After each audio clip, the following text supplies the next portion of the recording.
You know what would be great? If you and I could sit down at just a cute coffee shop and have a cup of coffee or hot cocoa or tea, whatever you would like. And hey, you know what? I'm okay. Let's add a croissant or a Danish or something to that or a muffin. That actually sounds like a perfect little cozy thing to do.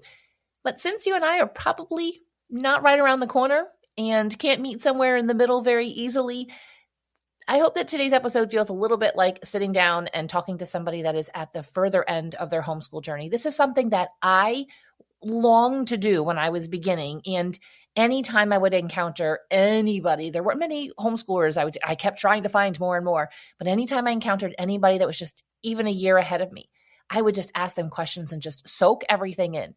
Now, not everything that they said or that I'm going to say to you was applicable to me then. Maybe it was applicable later on. Some things really stuck with me, and I pulled that out of the back of my head years later. But it is just the fact of sitting down and looking at somebody or listening to somebody in a podcast, just knowing they've been in my shoes, they possibly are still in my shoes, and we have this commonality, this common bond. I remember going to my very first homeschool convention, and I wasn't even homeschooling yet.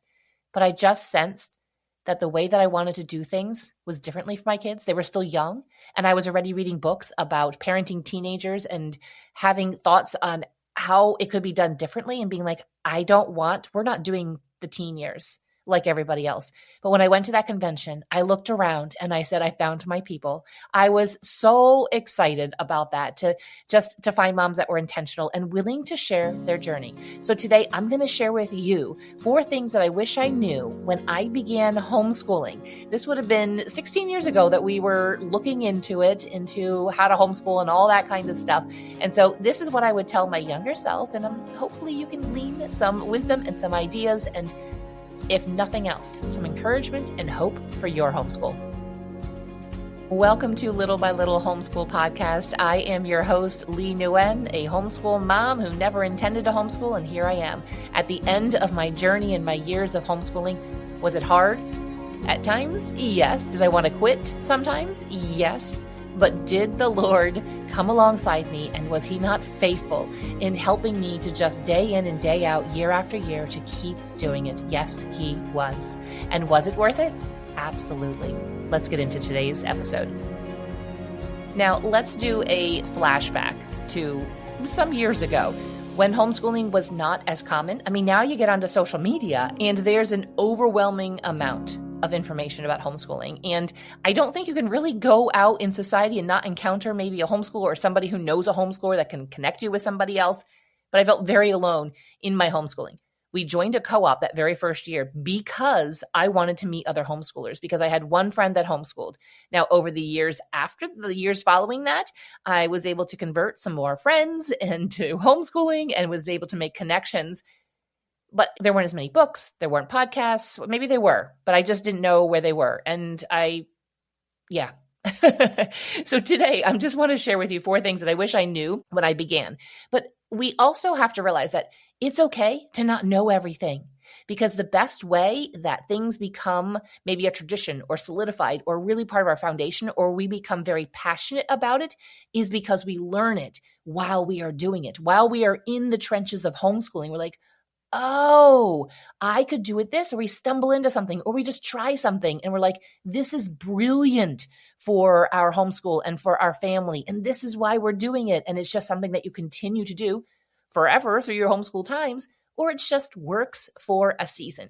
So don't think like you have to have homeschooling all figured out. I didn't. I mean, I still don't. I'm still learning. I'm in my final year of homeschooling, and I'm still tweaking and changing and doing things slightly a little bit different because I am still learning. And so we, as homeschool moms, have to be willing to learn and to adjust. We can't tell our kids to learn and adjust if we're not doing it as well. So don't feel bad that you don't have these, that you're not doing these things. Maybe there's just one of these that you're just like, maybe I'll give that a try. Okay, so the first one is family style learning. Now, I did an entire episode all about this, so I'm not going to get into the details and the nitty gritty about that. So I will link that for you in the show notes if you want more information. But when we started homeschooling, I had the school mentality.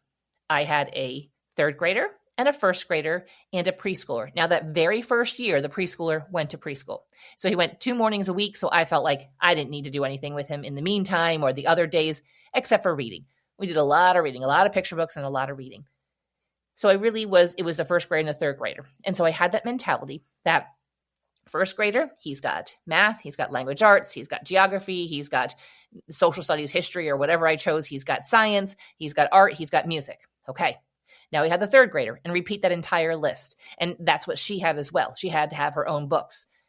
And then when I realized, I'm pretty sure at the very beginning, I purchased books for both of them for science. And I'm like, why am I reading this science to him and then reading this science to her? Like, why can't we do it together? They're only 2 years apart. They could be learning the same thing. Hello, light bulb moment. And so started to do a lot more family learning. Now, not every subject. And as she got older and wanted to get more intense into things, and it was just she just was a very, very academic and really loved book work. And I was like, that's a little bit dry for the boys. And then I would maybe do family style such things, maybe as history or something with them. But just overall family style learning. I had that mentality that they had to be separated out. And that was the way that they learned, that they had to learn. No, there's so much richness in learning together as a family. And so if you're curious, listen to that episode that I will link in the show notes, because it's going to flesh it out a little bit more and how that can look for your family and the different ages and just the benefits and the great joy that family style learning can have for your homeschool family. The second thing I wish I knew when I began homeschooling was that you don't have to do every subject every year. When you are in school, you do every subject, those ones that I listed out before, you do all of those every year. Now, this is not legal advice, okay? So let's put that right there. Go talk to HSLDA or somebody else. Just do your own research. Don't come to me. Don't bring me to court or anything over this. But even the states that have strict homeschool regulations, they say, literally, I live in New York, it says during the elementary school years, or it might say grades, maybe I think it just says elementary school years, they must learn these subjects. It does not say in first grade they have to do these subjects. In second grade, they have to do these subjects. In third grade, they have to do these subjects, and having each of those subjects listed out. Do you know what that means?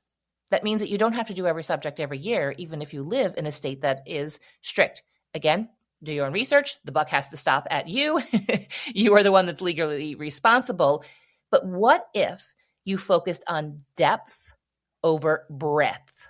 Not like breath as in your air, but like the word bread with the TH on the end.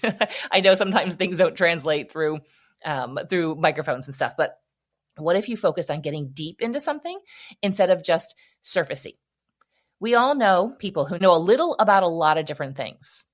And that's okay. That works for them. My husband, he is like that. He and his brother, they loved playing like trivia kind of things. And I don't. I would rather get in a little bit deeper into things. And so it's okay. It works for some people. But when it comes to school, you don't have to just memorize and just put out all these little bit of facts. What if, let's just say, let's pull in maybe the Civil War.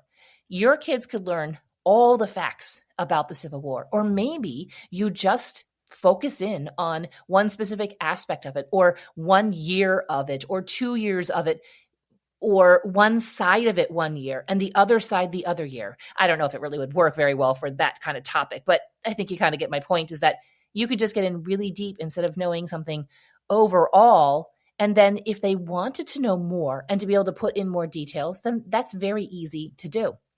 So what if instead of doing every subject every year and spreading ourselves thin, we say even things like this, and I did this at some points. This year, we are really going to focus on science, and we did a lot of science stuff. And you know what? Next year, the following year, we did a lot of history. And so it balances it out when we, instead of saying, okay, we have 30 minutes for science, and then we have 30 minutes for history. What if 1 year we spent an hour doing science? And the next year we spent an hour doing history, instead of suddenly cleaning up the books. That is one of the issues with school. If you ever read John Taylor Gatto's book, why can I not remember the title of it right now? I just went blank. But go look him up on Amazon. You'll find it. It's a smaller, thinner book that he has. And he says, just as kids are getting into things, the bell rings. And then they have to go on to the next subject. It's just very compartmentalizing. And so you don't have to do every subject every year.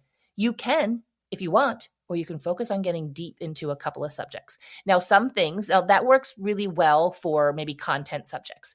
Skill subjects like math, I wouldn't always recommend skipping it, especially during the elementary years. As you get to high school, and if maybe they aren't going into some type of career that's really math heavy, then, and they've met their requirements that are required for your home education laws in your state. So this year, my son, he's not doing any math. Last year he did more of we're going to do a little bit of business and accounting math, that kind of stuff. But he's not sitting down and doing calculus or anything like that, because that's not the career that he's going into. And last year we did math, but again, it was more focused on household and that kind of math. So more of like an economics kind of thing. Okay. And guess what? He's okay. But during the elementary years, I would say probably don't skip like something especially like the math. Number 3, I wish I knew this when I began, is that I didn't have to compare my kids against this imagined genius school student that may or may not have existed and use them as the gold standard. In school, there are kids that pick up really quick and are really good at book work, and they're really good at tests, and there's kids that struggle with that, and there's kids that are all in between that. But we think to ourselves, the school is producing all mass geniuses, and they're all really good at school and book work. And I guess maybe I was the anomaly because I wasn't really great at school and book work and that kind of stuff, but I guess maybe I slipped through the cracks. But we come up with this gold standard. And we use the school as the gold standard. And we use the school as the metric that we decide how smart our child is, how successful they are in school, how they are doing in school. We compare them to somebody that is in school. Now, we can also compare them to their siblings and other homeschoolers. But I would think to myself that there was this perfect student that the school was putting out, and I had to try to match that instead of just homeschooling and home educating the child right in front of me. Are they struggling learning how to read? Then I really need to come alongside them, and we need to figure out, well, how can we do that well? Are they struggling with their math facts? How can we do that well? Are they excelling in maybe history? They're really good at understanding how events and everything pulls together. But that multiplication table is it's rough. We're having a hard time really learning that. Focus on that child. Focus on what they need and how you can come alongside them academically. Also, emotionally, physically, and spiritually as well. But one of the mistakes that I made that I wish that I had changed my mindset about was I was just focusing against it probably didn't even exist, some genius student, and figured that that was the gold standard. There is no gold standard. We get to choose the standard. We get to choose how the day is. We get to choose how we home educate our children. And the 4th thing that I wish that I knew, this was just like, the first thing that I'll tell you in a minute what the first thing was that clued me into this. But guess what? Kids can teach each other. Children can teach even us, me. Oh my goodness, I've learned so much from my kids, even when they were little, especially when it came to science. They'd be like, Mom, did you know this about a worm? Did you know this about this? Because even if I was the only one that was providing them with resources, I was reading the science material to them because they couldn't quite read yet. I was providing the maybe documentary or the YouTube video or taking them to a special class or taking them to the zoo, and I was there and heard it. I didn't absorb it, but they did. And so they would teach me a lot. And oh my goodness, when you get to have older kids, they will teach you all kinds of things. My 17-year-old will be like, Mom, did you know? Or he'll just start talking. And I'm like, oh, okay. He knows so much about engines and everything. And sometimes I just have a block in my brain. He was trying to teach me, what was he? Noise canceling headphones. He was drawing it out. He was showing me and everything. And I was just like asking questions. And at the end I was like, I don't think I understand it. And then I came across a video on Instagram and I was like, showed it to him later on. He's not on social media, but I was like, showed it to him later on. And he's like, yeah. And I was like, okay, between what you said and this, I think I'm kind of starting to come around to understand it. One thing I haven't figured out, he's tried to explain traction control to me. I just kind of form a blank. I don't know. But as they really get into the things that they really enjoy, it's easy for them to learn. And they start sharing with you. And that old show, was it Jeff Foxworthy? Are you smarter than a 5th grader? No. And I'll say, are you smarter than a homeschooler? No. I'm probably not smarter in many areas than maybe your 6-year-old homeschooler because they're absorbing what they're interested in. Now, can I possibly make a better cheeseburger than them? Yeah, probably. But that's where we look at like our strengths and our weaknesses. We can still learn so much though from our kids. Let me go back to that point, is that our kids can teach each other. What if you have older kids and they can teach younger ones? Now, the first thing that clued me into this, remember in the beginning, I said I had a preschooler. We did a lot of reading to him. One of the things that I would have the older two do was to read to him.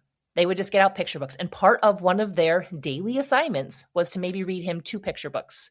And sometimes in some seasons, they would get to pick one, and then he would get to pick one. And so he would get read to at least 4 books during that school time. And then who knows how many others they enjoyed reading to him, but whatever the requirement was. So sometimes it would be like the reader, the older child would read to the younger one, and they would get to pick one, and the other, and then the one who's being read to, he would pick one as well. And sometimes it'd be like, okay, he gets to pick 2. And I think those rules really don't matter. But sometimes they're like, oh, he just keeps picking the same 2 books. They're like, okay, you get to pick one, and he gets to pick one. But that's what clued me in. I'm like, they can participate in the education of each other. And so what if even things like one child's really interested in something, and you guys sit down, you let them just teach the other kids.